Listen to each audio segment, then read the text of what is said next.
Dear students, good morning all of you. Previous class में हमारा chapter money and credit हुआ था. इस क्लास में हम एक new chapter globalization and the Indian economy start करने जा रहे हैं. इस चैप्टर में हमारा जो टॉपिक होगा प्रोडक्शन अक्रॉस कंट्रीज, विभिन्न देशों के बीच में जो प्रोडक्शन है, अंतर्देशीय उत्पादन, उसके बारे में हम देखेंगे.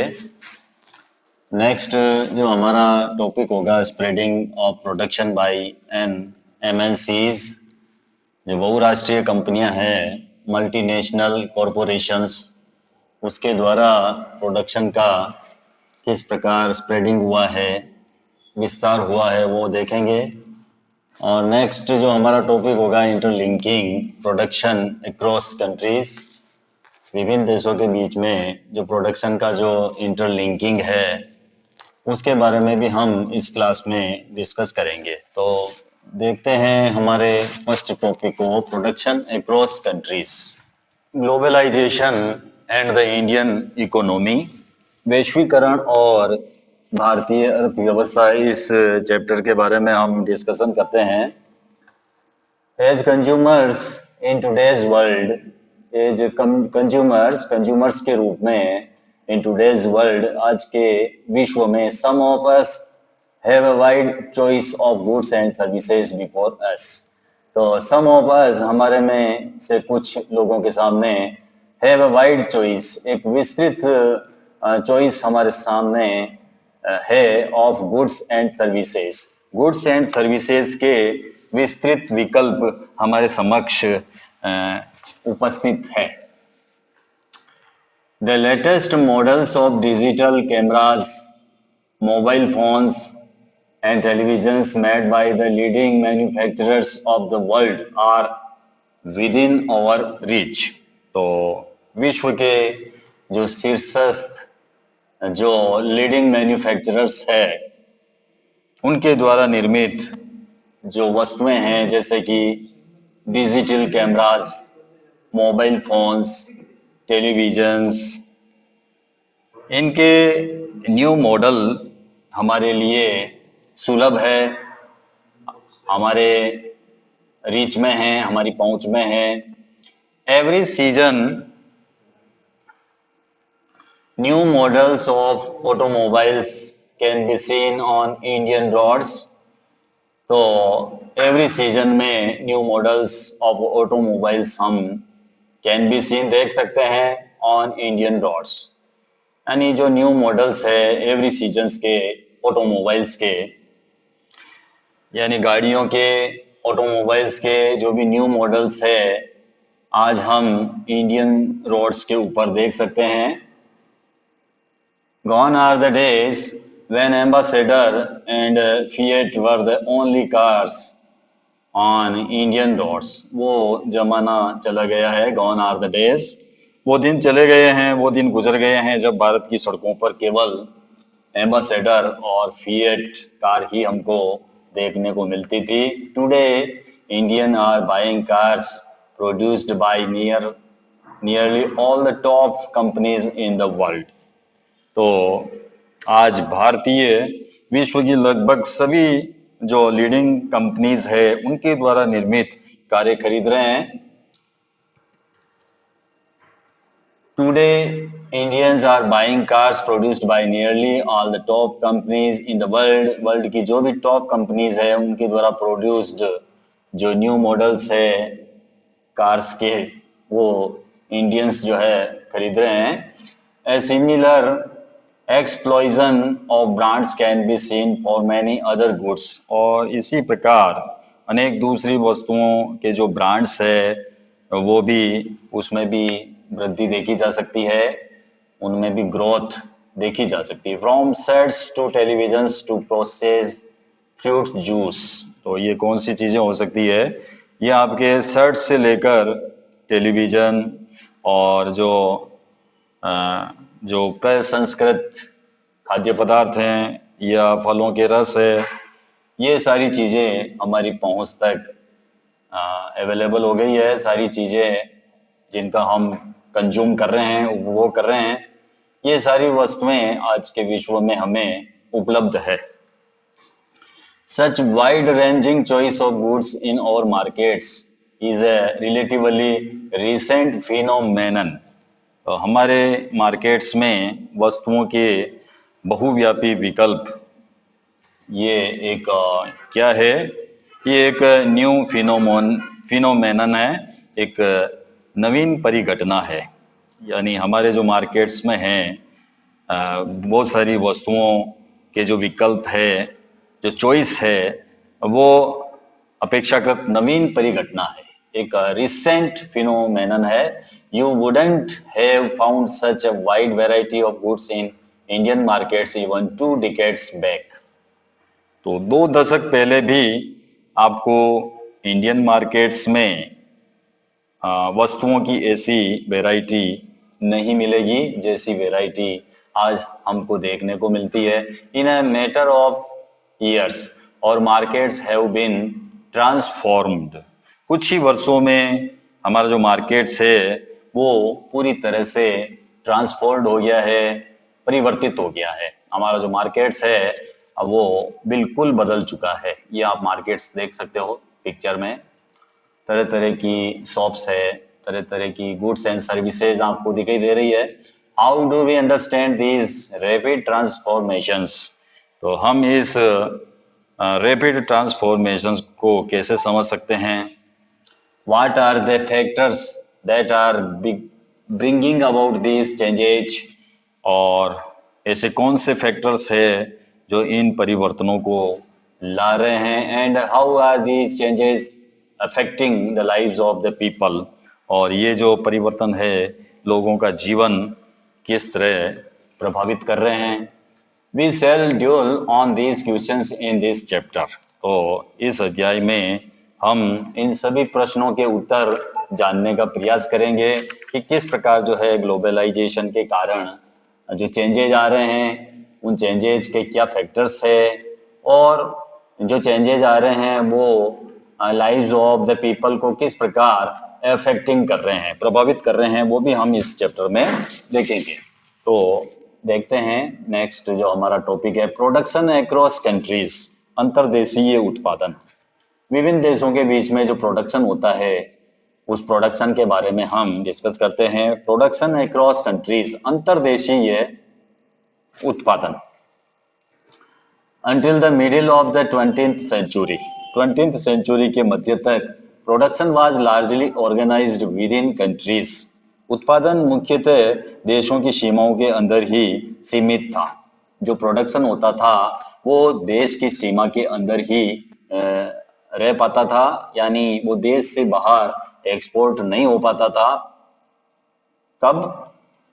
until the middle of the 20th century, यानी 20th century के मध्य तक जो प्रोडक्शन किया जाता था वो प्रोडक्शन देश के अंदर ही सीमित रह पाता था, यानी वो दूसरे देशों में प्रोडक्शन एक्सपोर्ट नहीं हो पाता था 20वीं सदी के मध्य तक. What crossed the boundaries of these countries were raw material, foodstuff and finished product. इन देशों की सीमाओं को लांघने वाली वस्तुओं में कौन कौन सी चीजें थी?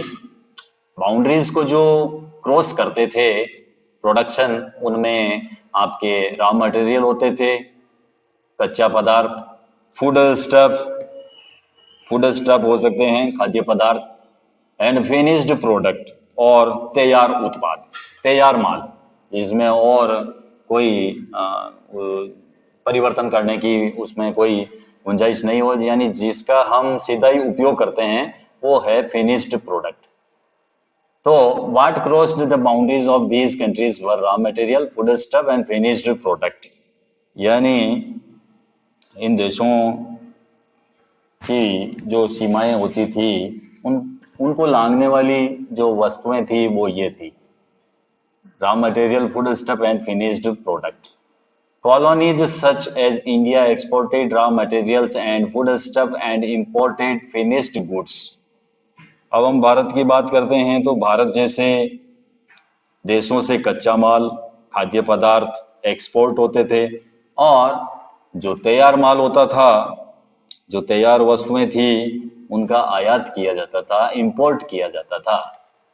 कॉलोनीज सच एज इंडिया, यानी भारत जैसे जो उपनिवेश देश थे, कॉलोनीज थी, उससे जो एक्सपोर्ट होने वाले जो प्रोडक्ट थे, उनमें रॉ मटेरियल्स था एंड फूड स्टफ था। और इसके अलावा जो इंपोर्ट की जाती थी वस्तुएं, उनमें फिनिश्ड गुड्स थी, तैयार माल।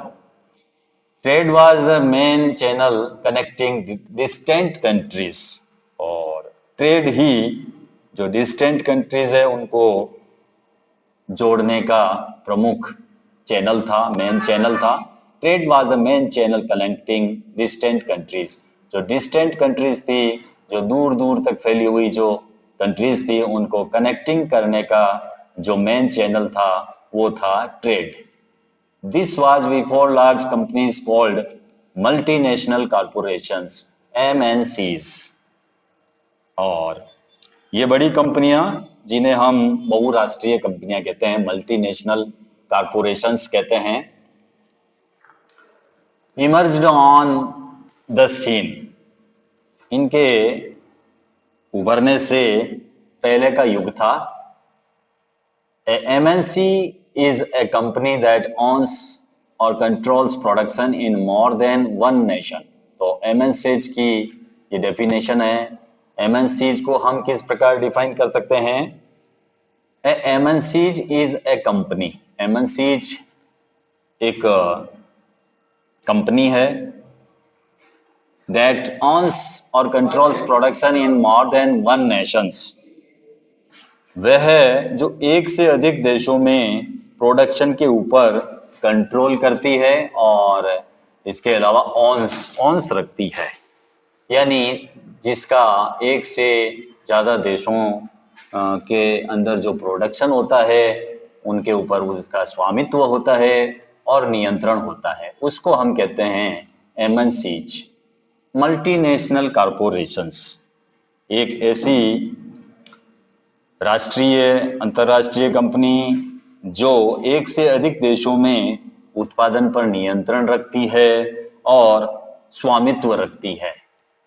MNCs की डेफिनेशन आ सकती है, MNCs is a company that owns or controls. क्या करती है? ऑन्स होता है, उसका स्वामित्व होता है, और कंट्रोल या फिर वो कंट्रोल करती है प्रोडक्शन के ऊपर इन मोर देन वन नेशन, यानी एक से ज्यादा देशों में जो प्रोडक्शन होता है उसके ऊपर उसका स्वामित्व होता है और कंट्रोल होता है, उसको हम कहते हैं multinational corporations. MNCs set up offices and factories for production in region where they can get cheap labor and other resources। अब यह MNCs कहाँ सेटअप होती है, कहाँ पर अपने कारखाने लगाती है? तो MNCs setup offices and factories. MNCs अपने ऑफिसेज और फैक्ट्रीज फॉर प्रोडक्शन के लिए कहाँ लगाती है? इन रीजन्स, उन रीजन्स में लगाती है where they can get cheap labour, जहां उन्हें चीप लेबर प्राप्त हो सके, एंड अदर रिसोर्सेज, जो दूसरे संसाधन चाहिए फैक्ट्री के लिए, जैसे वाटर है या और भी दूसरी प्लेस है, जगह है, या इलेक्ट्रिसिटी है, तो जो भी अदर रिसोर्सेज उसको अवेलेबल होते हैं, वहां पर MNCs अपने ऑफिसेज एंड फैक्ट्रीज सेटअप करती है। तो ये आ सकता है आपके, MNCs जो है अपने कारखाने कहाँ लगाती है? फॉर प्रोडक्शन के लिए in regions where they can get cheap labour and other resources, जहां पर उसको चीप लेबर प्राप्त हो सके एंड अदर रिसोर्सेज उसको कैन गेट प्राप्त हो सके।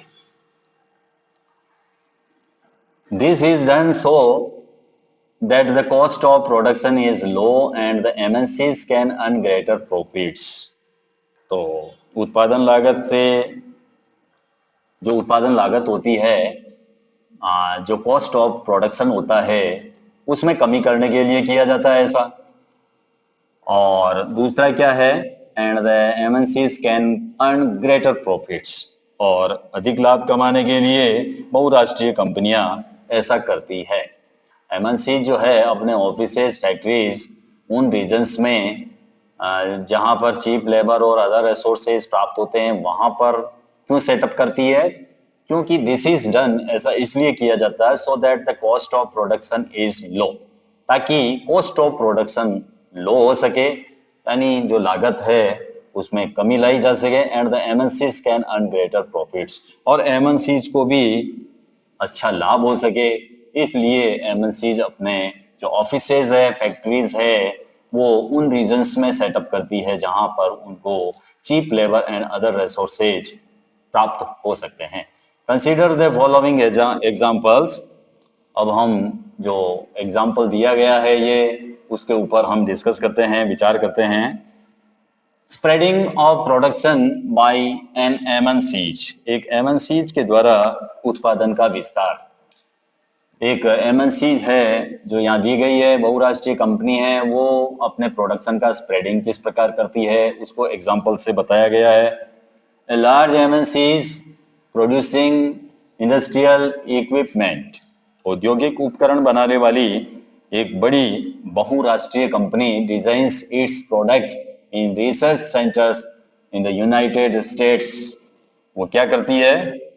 वो संयुक्त राज्य अमेरिका के अनुसंधान केंद्र में अपने प्रोडक्ट का डिजाइन तैयार करती है। एक एमएनसीज है, वो इंडस्ट्रियल इक्विपमेंट को प्रोड्यूसिंग करती है, उसका डिजाइन करती है, its products in research centre in the United states, यानी यूनाइटेड स्टेट्स में जो रिसर्च सेंटर है वहां पर अपने प्रोडक्ट को डिजाइन करती है, डिजाइन तैयार करती है। इसके अलावा एंड देन उसके बाद में has the components manufactured in China, और उसके जो कंपोनेंट्स है वो चीन में बनते हैं। पहले डिजाइन तैयार होता है, फिर उसके जो कंपोनेंट्स होते हैं उस कंपोनेंट्स को वो जो बहुराष्ट्रीय कंपनी है चाइना में तैयार करवाती है, मैन्युफैक्चर करवाती है।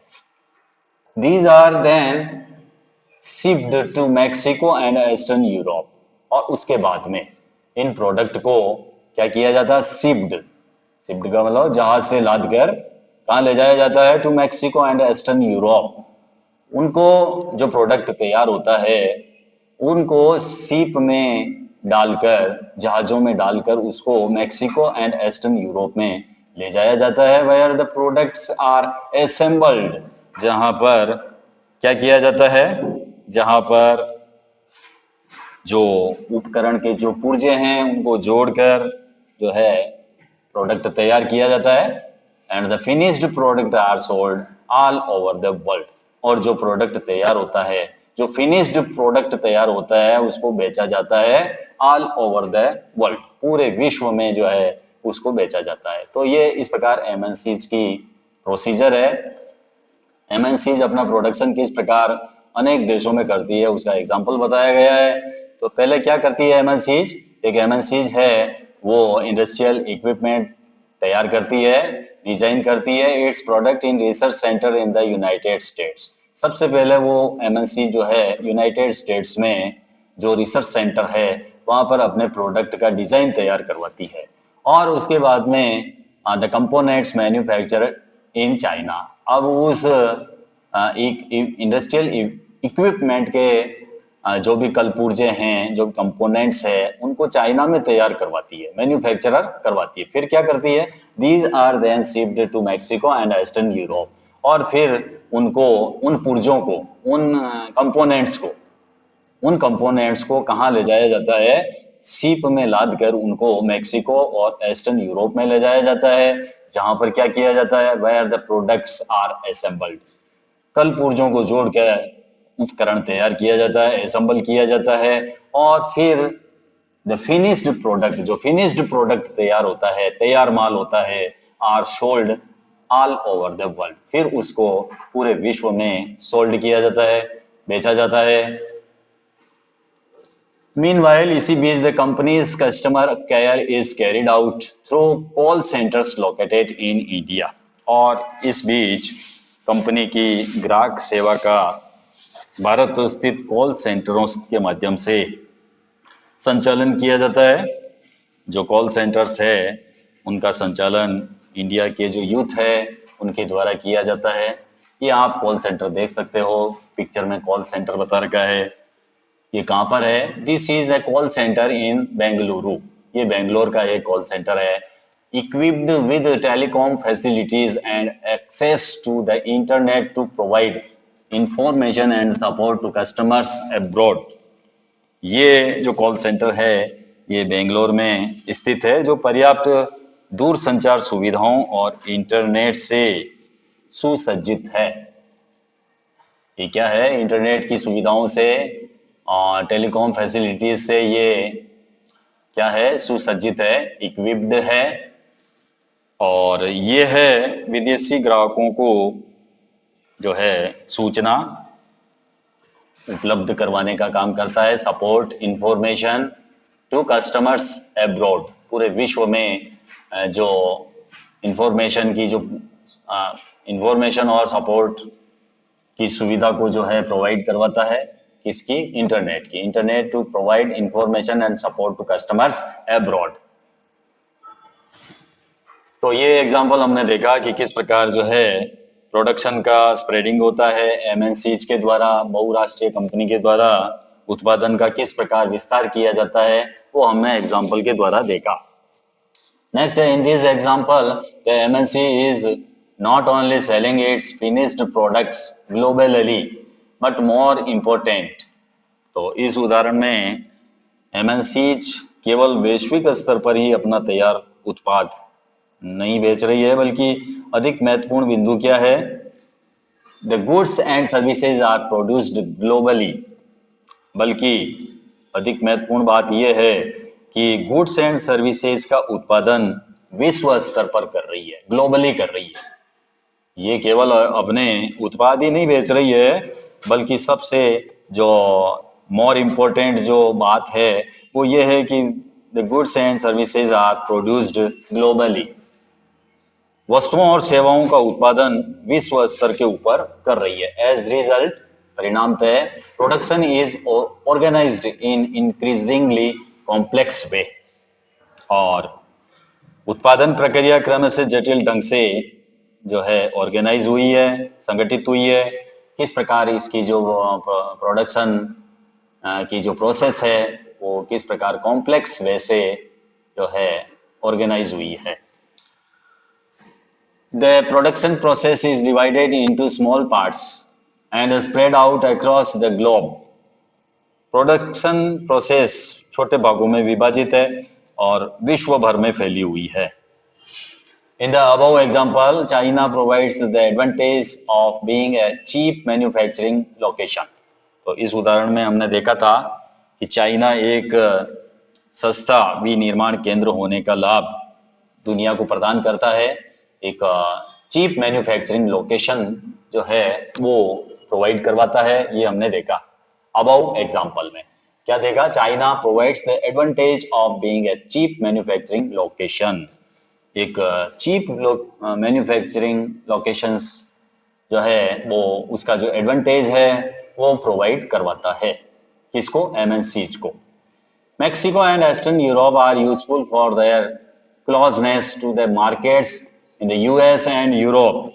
और इसके अलावा मेक्सिको और पूर्वी यूरोप, अमेरिका और यूरोप के बाजारों से पास में होने के कारण ये लाभप्रद है। India has highly skilled engineers who can understand the technical aspects of production. और इसके अलावा इंडिया में अत्यंत सरल इंजीनियर उपलब्ध है, कुशल इंजीनियर उपलब्ध है जो उत्पादन के तकनीकी पक्षों को समझ सकते हैं। हमारे यहाँ इंडिया में हाईली स्किल्ड इंजीनियर्स है, वो कैन अंडरस्टैंड, वो समझ सकते हैं the technical aspects of production. Production के जो टेक्निकली एस्पेक्ट्स है उनको वो अच्छी प्रकार से अंडरस्टैंड कर सकते हैं। तो ये सुविधा हमारे भारत में अवेलेबल है। It also has educated English speaking youth who can provide customer care services. इसके अलावा यहाँ इंडिया में अंग्रेजी बोलने वाले जो एजुकेटेड इंग्लिश स्पीकिंग यूथ है, अंग्रेजी बोलने वाले शिक्षित युवक भी है हमारे इंडिया में, जो क्या करते हैं? जो कॉल सेंटर की जो सर्विसेज है वो उपलब्ध करवा सकते हैं। It also has educated English speaking youth who can provide customer care services, जो customer care services को आराम से provide करवा सकते हैं. And all these probably can mean 50 to 60% cost saving for the MNCs. और ये सभी चीजें MNCs की लागत का लगभग 50 to 60% बचत कर सकते हैं. जितने भी ये बातें हमने पढ़ी है ऊपर, ये क्या कर सकती है, MNCs को फायदा पहुंचा सकती है.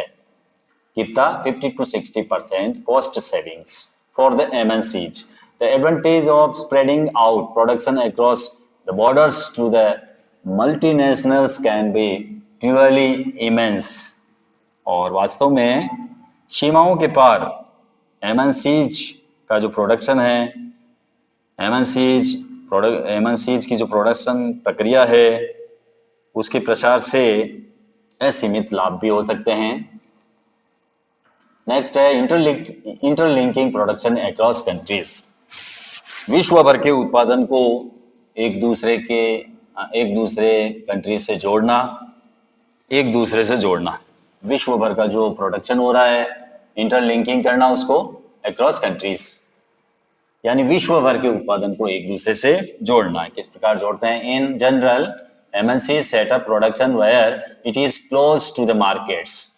तो सामान्यतः MNC उसी स्थान पर अपनी प्रोडक्शन यूनिट्स सेटअप करती है जहां पर क्या हो, जहां मार्केट निकट हो, जहां पर क्लोज टू द मार्केट्स, यानी MNC अपनी फैक्ट्री वहीं सेटअप करती है जहां पर मार्केट्स क्लोज हो, निकट हो. Where there is skilled and unskilled labour available at low cost. और इसके अलावा MNC कहां पर अपना कारखाना लगाती है? जहां पर skilled and unskilled labour available, जहां पर कुशल अकुशल श्रमिक आराम से उपलब्ध हो एट लो कॉस्ट के ऊपर, यानी कम लागत के ऊपर कुशल अकुशल श्रम उपलब्ध हो, वहां पर MNC अपने प्रोडक्शन जो यूनिट्स है वो एस्टैब्लिश करती है, सेटअप करती है. तो आ सकता है आपके क्वेश्चन, MNC जो है अपने प्रोडक्शन यूनिट्स कहाँ लगाती है?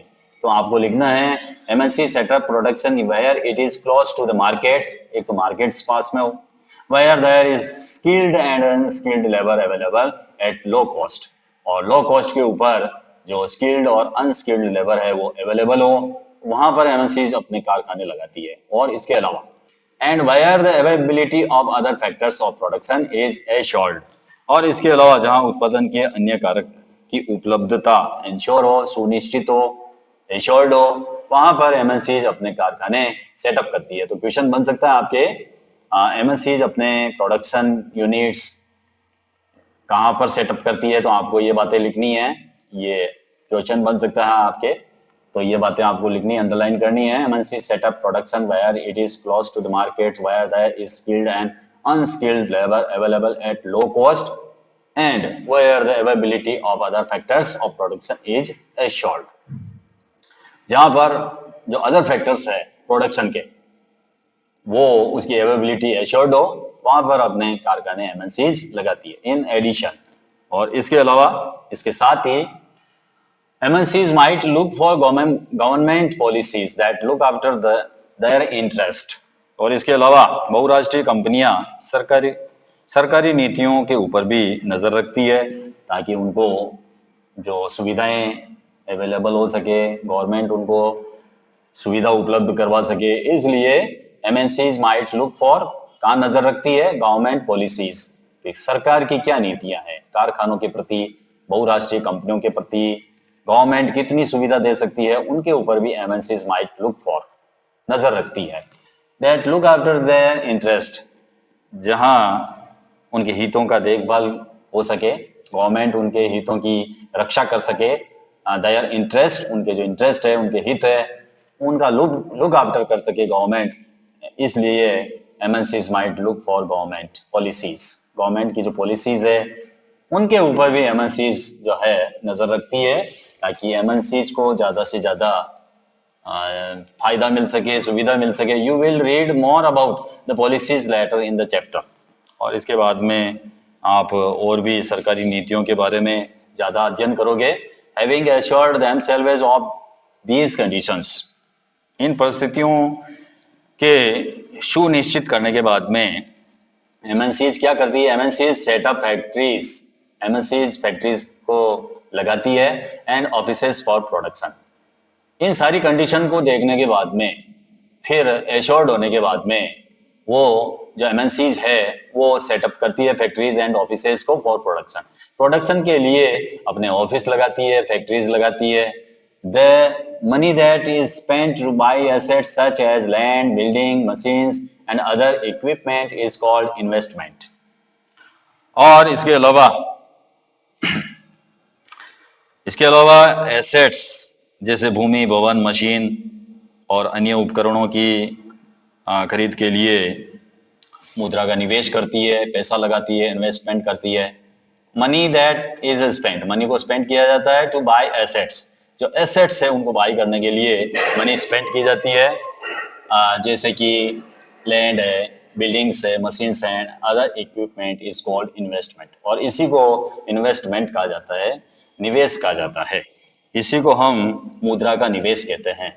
Investment made by MNCs is called foreign investment. और इसके अलावा ये जो एमएनसीज के द्वारा जो इन्वेस्टमेंट किया जाता है उसको फॉरेन इन्वेस्टमेंट भी कहा जाता है, विदेशी निवेश। Any investment is made with the hope that these assets will earn profits. तो कोई भी इन्वेस्टमेंट इस होप से किया जाता है कि ये जो एसेट्स है वो प्रॉफिट अर्न करेगी। इसी आशा के साथ में पैसा लगाया जाता है, इसी होप के साथ में निवेश किया जाता है कि ये जो एसेट्स है, जो भी एसेट्स इन्होंने लिए, एसेट्स कौन से? जो लैंड है, बिल्डिंग है, मशीन्स है, ये जो है प्रॉफिट अर्न करने में मदद करेगी।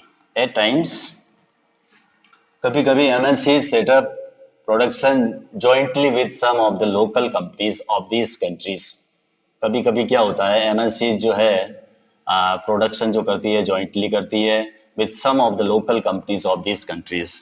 यानी जिन देशों में जो लोकल कंपनीज होती है, जहाँ पर एमएनसीज अपने ऑफिसेज या फैक्ट्रीज सेटअप करती है, तो उनके साथ में संयुक्त रूप से जॉइंटली, उनके साथ में जॉइंटली जो है वो अपना प्रोडक्शन करती है, अपने प्रोडक्शन ऑफिसेज लगाती है, सेटअप करती है, स्थानीय कंपनियों के साथ में मिलकर संयुक्त रूप से उत्पादन करती है।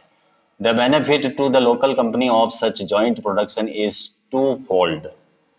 संयुक्त उत्पादन से जो लोकल कंपनीज है उनको टू फोल्ड प्रॉफिट होता है, यानी दोहरा लाभ होता है।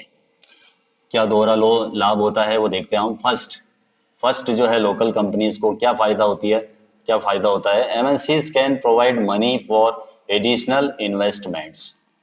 एक तो ये है कि एमएनसीज एडिशनल मनी प्रोवाइड करवा सकती है, यानी एमएनसी जो है अतिरिक्त निवेश के लिए धन प्रदान कर सकती है। यानी लोकल कंपनी के पास में अगर धन नहीं हो तो एमएनसी जो है लोकल कंपनीज को धन के रूप में उसको सुविधा अवेलेबल करवा सकती है, like buying new machines for faster production. कैसे? जैसे कि फास्टर प्रोडक्शन के लिए मशीनें खरीदने के लिए एमएनसीज अपना पैसा लगा सकती है। सेकंड क्या है, लोकल कंपनीज को एमएनसीज के साथ में प्रोडक्शन प्रक्रिया में क्या लाभ होता है? MNCs might bring with them the latest technology for production. और इसके अलावा एमएनसीज प्रोडक्शन की जो लेटेस्ट टेक्नोलॉजी है वो भी साथ ला सकती है। बाहर से जो कंपनी आती है उनके पास में टेक्निक होती है, टेक्नोलॉजी होती है, और प्रोडक्शन की जो टेक्नोलॉजी होती है उसका फायदा भी लोकल कंपनी को मिल जाता है। नेक्स्ट है but the most common route for MNCs investments is to buy up local companies and then to expand production। लेकिन एमएनसीज के इन्वेस्टमेंट का सबसे जो आम रास्ता है स्थानीय कंपनियों को खरीदना। Two by up local companies, सबसे कॉमन जो रूट है एमएनसीज का वो क्या है, बाई अप लोकल कंपनीज, यानी जो एमएनसीज होती है वो लोकल कंपनियों को खरीद लेती है, and then to expand production, और फिर अपने प्रोडक्शन का एक्सपेंड करती है, अपने उत्पादन का प्रसार करती है। MNCs with huge wealth can quite easily do so, और एमएनसीज के पास में काफ़ी पैसा होता है, ह्यूज वेल्थ वाली होती है, इसलिए ऐसा करना उसके लिए आसान होता है, लोकल कंपनीज को बाई करना उसके लिए जो है आसान होता है, आसानी से ये काम वो कर सकती है। टू टेक एन एग्जाम्पल, तो इसके लिए हम एक एग्जाम्पल देखते हैं। कारगिल फूड्स एक कंपनी है जिसका नेम है कारगिल फूड्स,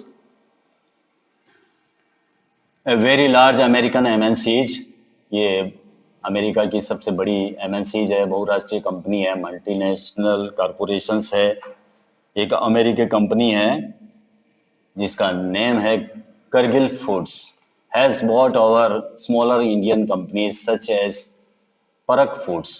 इसने क्या किया है, एमएनसी जो है करगिल फूड्स ने जो स्मॉलर इंडियन कंपनीज है जैसे परक फूड्स, उसको इसने खरीद लिया है, जो लोकल कंपनी है, इंडियन कंपनी है, उसको खरीदा है।